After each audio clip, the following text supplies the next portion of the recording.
नमस्कार दोस्तों, मैं मनीष मित्रा समर्पण सॉफ्ट स्किल्स की तरफ से आपका बहुत बहुत स्वागत करता हूँ। कई बार जब मैं स्टूडेंट्स लॉबी से और कई बार प्रोफेशनल लॉबी से कुछ बातचीत कर रहा होता हूँ, तो ये बात ज़रूर सामने आती है कि सर आज की डेट में या ऑर्गेनाइजेशन में काम करने के लिए या एंटरप्रेन्योरशिप के लिए किस चीज़ की सबसे ज़्यादा आवश्यकता होती है। और शायद वो आपने बहुत बार सुना होगा, तो आज उसी बातचीत पे मैं एक डिस्कशन के साथ-साथ कुछ टेक्निक्स जो मैं ऐसा सोचता हूँ कि वो सही स्थापित होती हैं उसके साथ या कहीं सही फ्रेमिंग होती है, और वो है स्मार्ट वर्क। क्या स्मार्ट वर्क और हार्ड वर्क एक ही चीज़ है? देखिए, स्मार्ट वर्क, हार्ड वर्क एक चीज़ तो नहीं है, लेकिन स्मार्ट वर्क हार्ड वर्क से ही उत्पन्न होता है। पहला point, smart work hard work से ही उत्पन्न होता है। जब तक आप हार्ड वर्क कंसिस्टेंट नहीं करते, तो कोई भी चीज़ आपके दिमाग में नहीं आ सकती। हाँ, उसको लाने के लिए क्या ऐसी नई चीज़, क्या ऐसा नया आइडिया मैं लाऊं कि जिसकी वजह से मेरा जो रिज़ल्ट है वो बहुत अच्छा है। अब रिज़ल्ट का आज की वीडियो के माध्यम से मैं ये बताना चाहता हूँ, जो कि एक यंगस्टर्स लॉबी और एक प्रोफेशनल लॉबी भी ऐसा ही सोचते हैं, कि स्मार्ट का वर्क का मतलब ये है कि ज़्यादा पैसा, efficient and very good work, या एक्सीलेंट, एफिशिएंट एंड एक्सीलेंट, उसको स्मार्ट वर्क कहते हैं। एक बात और जो मैंने खुद पर्सनल लेवल पे महसूस करी है और मैं ऐसा सोचता हूँ, जो स्मार्ट वर्क है मैं उसको एक क्रिएटिव टैलेंट भी बोल सकता हूँ, या क्रिएटिविटी। लेकिन इस क्रिएटिविटी को उत्पन्न करने के लिए कुछ ज़रूर बातें हैं, कुछ ज़रूर टेक्निक्स हैं जो आपको सुननी चाहिए, इसलिए ये वीडियो ध्यान से सुनिएगा। पहला पॉइंट मैं आज आपको एक उससे ऊपर का, जैसे मैंने कहा पहला पॉइंट, मैं उससे थोड़ा सा और पूर्व पॉइंट की बात करूँगा, और वो है कि जो इंट्रोवर्ट्स पर्सनालिटीज़ होती हैं, जी हाँ, जो इंट्रोवर्ट्स पर्सनालिटीज़ होती हैं उनमें अधिकतर ये गुण पाया जाता है, जिसको हम क्रिएटिविटी कहते हैं। और जिनके अंदर भी क्रिएटिविटी होती है, ये नेचुरल है बात कि उनके अंदर उनकी विचारधारा एडवांस्ड है, और वो ज़्यादा अच्छा सोच के एक कार्य को ज़्यादा अच्छा कर सकते हैं, चाहे वो किसी भी फील्ड में जाएं, चाहे वो जॉब में जाएं, चाहे वो बिजनेस करें। तो ये एक बहुत ही इम्पॉर्टेंट पॉइंट है, इंट्रोवर्ट्स के अंदर ये पाई जाती है। अब मेरा इसका ये मतलब नहीं है कि एक्सट्रोवर्ट्स में ये चीज़ें नहीं होती, एक्सट्रोवर्ट्स में भी होती हैं, लेकिन इंट्रोवर्ट्स में मैंने कहा अधिकतर पाई जाती हैं। अच्छा, अब आती है बात कि अगर मैं इंट्रोवर्ट नहीं हूँ तो क्या मैं डेवलप नहीं कर सकता? बिल्कुल कर सकते हैं आप डेवलप, लेकिन क्रिएटिविटी को उत्पन्न करने के लिए कुछ पॉइंट्स और आएंगे, कुछ बातें और चलेंगी। जैसे कि मैंने अपनी पूर्व वीडियोस में ये बात संबोधित करी थी कि डेली मॉर्निंग हैबिट से आपका क्या निर्माण होता है। देखिए, डेली मॉर्निंग हैबिट्स, पहले तो एक एक्सरसाइज करने से या मेडिटेशन करने से या योगा करने से होता क्या है, इनसे सबसे मेरा प्रोडक्शन ऑफ एंडोर्फिन्स होते हैं। बिल्कुल, एंडोर्फिन्स के प्रोड्यूस होने से या उत्पन्न होने से मेरी ब्रेन की शक्ति बढ़ती है। अब जब मेरी ब्रेन की शक्ति बढ़ती है, तो नेचुरल है कि मैं कुछ थोड़ा सा ज़्यादा अच्छा सोच पाऊँगा, और जब ज़्यादा अच्छा सोच पाऊँगा तो ज़्यादा अच्छा कर भी पाऊँगा। बड़ी सीधी सी बात है। तो ये एक पॉइंट है कि आप एक डेली एक्सरसाइज करिए या कुछ भी करिए, वॉकिंग करिए, रनिंग करिए, लेकिन कुछ करिए जिससे कि आपकी माइंड की पावर बढ़े, घटे नहीं।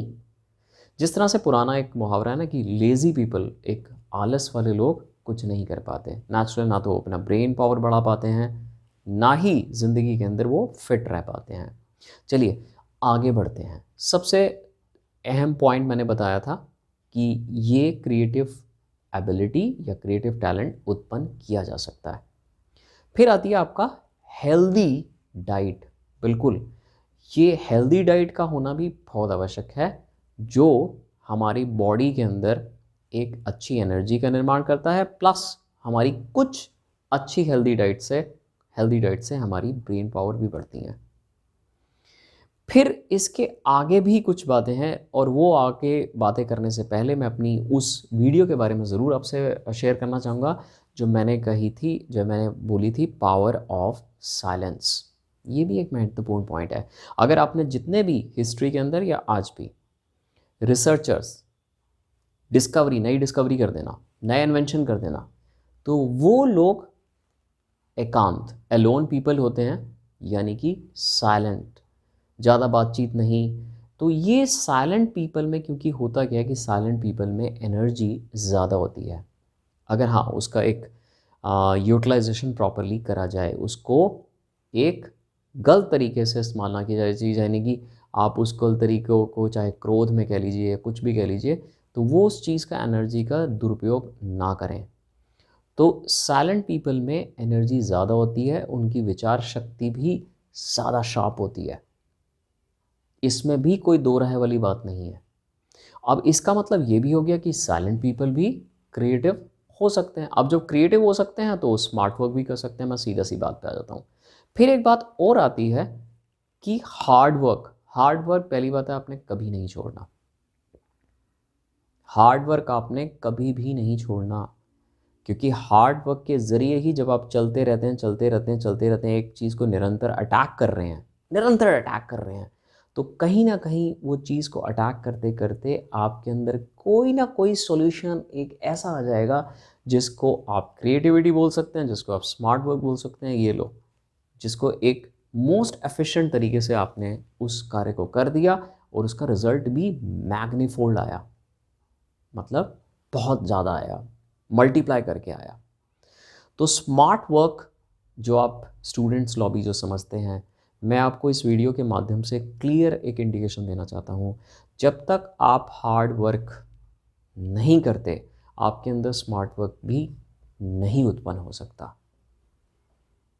हार्ड वर्क, परसिस्टेंस की आवश्यकता है और उसको निरंतर करते रहना है। आपने पुराने जितने मर्जी ले लीजिए एग्जाम्पल्स, डनलप, मिस्टर डनलप, तो हार्ड वर्क उन्होंने पहले किया। या आप ले लीजिए Thomas Alva Edison, hard work, निरंतर हार्ड वर्क, उसके बाद आइडियाज़ ग्रो करते गए, एक आइडिया नया आया, दो आइडिया नया आया, तीन आइडिया नया है, फिर और मल्टीप्लाई आइडियाज़ आए, जिसकी वजह से एक नई चीज़ की डिस्कवरी हुई। तो इसलिए ये मत भूलिए, और ये एक गलत फहमी है, स्मार्ट वर्क पहली बात है आएगा कैसे? स्मार्ट वर्क कैसे आएगा? जब वो उस कार्य में लगेंगे। जब आप उस कार्य में लग ही नहीं रहे तो स्मार्ट वर्क कहाँ से आ जाएगा? तो ये पॉइंट इंपॉर्टेंट है। फिर एक बहुत बढ़िया जो चीज़, एक वेरी इंपॉर्टेंट चीज़ और भी आती है सामने, और जो है आपकी हॉबीज़ का आपको होना चाहिए। हॉबीज़ अपनी जिसे कहते हैं इस्तेमाल करना आना चाहिए, जो भी आपकी हॉबीज़ है। लेकिन हॉबीज़ के साथ साथ जब आप हॉबीज़ को कर रहे हैं तो उसको एंजॉय करिए। एक मिनट, एंजॉय करिए, यानी कि आप जैसे ह्यूमर, मैं कहूँगा ह्यूमरस, या चलिए मैं सीधी बात पे आ जाता हूँ, और वो बात ये है कि जो हैप्पी माइंडसेट पीपल होते हैं, हैप्पी माइंडसेट पीपल, अंदर से खुश वाले लोग, अंदर से खुश वाली पर्सनालिटीज़, उनमें क्रिएटिविटी अधिकतर पाई जाती है। अब आप ये खुद सोच लीजिए कि am I a happy person? Happiness ऊपर से नहीं होती। हैप्पीनेस किसी चीज़ पे निर्भर नहीं होती, किसी थिंग्स पे निर्भर नहीं होती। हैप्पीनेस एक इंटरनल स्टेट ऑफ माइंड ही है। तो जो हैप्पी पीपल होती है या हैप्पी माइंडसेट पीपल होते हैं, उनके अंदर भी क्रिएटिव माइंडसेट, क्रिएटिव एबिलिटीज़ पाई गई हैं, और ये पर्सनालिटीज़ भी स्मार्ट वर्क करने में माहिर होती हैं। तो ये कुछ जो बातें मैं आपसे शेयर कर रहा था, इंट्रोवर्ट्स, डेली मॉर्निंग हैबिट्स, फिर अलोन, पावर ऑफ साइलेंस, अकेले, and then the happy mindset. लेकिन साथ साथ एक अजीब सी चीज़ कई बार हमारी ज़िंदगी में होती है, और वो भी हमारे इस स्मार्ट स्किल्स का यानी कि क्रिएटिविटी का निर्माण ऑटोमेटिक कर देती है। और वो चीज़ क्या है, इमेजिन कर सकते हैं? वो चीज़ है हार्डशिप्स, डीप क्राइसिस। आप ये बात ऑब्ज़र्व कर लीजिए, किसी की भी ज़िंदगी में जब बहुत ज़्यादा हार्डशिप्स हो जाएं, और मैंने अपनी वीडियो हार्डशिप्स की वीडियो में भी कुछ बताया था, बहुत ज़्यादा हार्ड क्राइसिस आ गए, या तो वो उसको क्विट करेगा यानी छोड़ देगा, अरे भाई डर गया, और या उसको सॉल्व करने के लिए वो क्या करेगा, अपने माइंड का अप्लाई करेगा। और जैसे ही वो माइंड को अप्लाई करना शुरू करता है, नेचुरली करते करते करते करते कहीं ना कहीं कोई नया आइडिया का निर्माण हो जाता है। तो इसका मतलब ये भी है, जब हमारे ऊपर अकस्मात एक क्राइसिस आ जाए तो उसकी वजह से भी हम कई बार अपनी सही बुद्धि का इस्तेमाल करना जान जाते हैं। यहाँ भी ये ऑटोमेटिकली वो क्रिएटिविटी की तरफ बढ़ जाता है, स्मार्ट वर्क। फिर एक बात और आती है कि जो ये क्रिएटिव एबिलिटीज़ हैं, या क्रिएटिव टैलेंट, क्रिएटिविटी, ये उनमें भी होती है जो जिज्ञासु होते हैं, क्यूरियस पीपल। हर उनको बात ऑफ कोर्स अपनी फील्ड से तहत, अपनी फील्ड के जिसमें वो काम कर रहे हैं, नया कुछ जानने की जिनमें कोई तलब होती है, इच्छा होती है, वो भी स्मार्ट वर्क करना जान जाते हैं। लेकिन ये स्मार्ट वर्क जो करते हैं, एक आपसे और महत्वपूर्ण पॉइंट शेयर कर रहा हूँ, और वो है कि वो टाइम को मैनेज करना भी जान जाते हैं। ये एक थोड़ा सा मैं कहूँगा कि स्टूडेंट्स लॉबी के लिए ये जानना बहुत ज़रूरी है, और मैं जो ये बात बोल गया, जो स्मार्ट वर्क करना जान जाते हैं उनको टाइम मैनेज करना भी आ जाता है। वो टाइम को तरीके से इस्तेमाल करते हैं, यानी कि सीधी सी बात है, उनका जो काम जब होता है उसका रिज़ल्ट भी मैनीफोल्ड है, और प्लस वो बिफोर टाइम काम को कंप्लीट कर देते हैं क्योंकि उनके दिमाग में कोई ना कोई नया आइडिया उत्पन्न हो जाता है।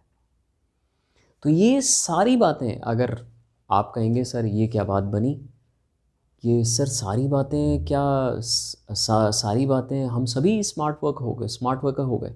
Yes, we all are smart people. आप सभी जो मेरी वीडियो देख रहे हैं, और वो जो सोच रहे हैं कि वो स्मार्ट नहीं है, स्मार्ट हम सभी हैं, हम उसका प्रयोग करना नहीं जानते।